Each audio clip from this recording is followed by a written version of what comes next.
1.6. The American Civil War. In this section, we'll look at how the United States split into two warring sides, how the struggle unfolded, and why its outcome settled the great questions of slavery and secession. The war began in 1861 and lasted until 1865. 11 Southern states seceded from the Union and formed the Confederate States of America. Their leaders feared that the growing power of the North threatened slavery, the foundation of their economy and way of life. Other disputes played a role too. The South wanted low tariffs and strong state rights, while the North favored protective tariffs and a stronger federal government. But slavery was the core issue.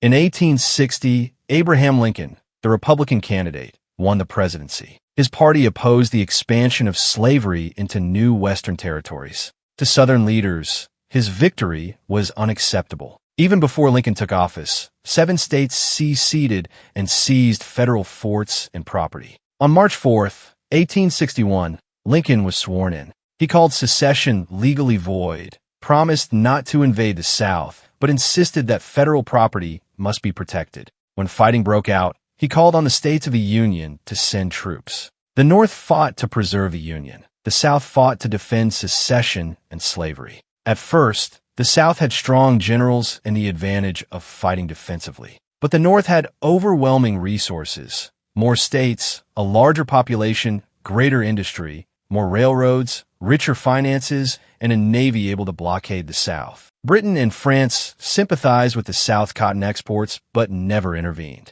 The war dragged on for 4 years, with enormous loss of life, about 600 to 20,000 dead. The conflict shifted in 1862. Lincoln issued the Emancipation Proclamation, declaring that enslaved people in Confederate-held territory would be free as of January 1, 1863. This made the war a fight against slavery as well as secession.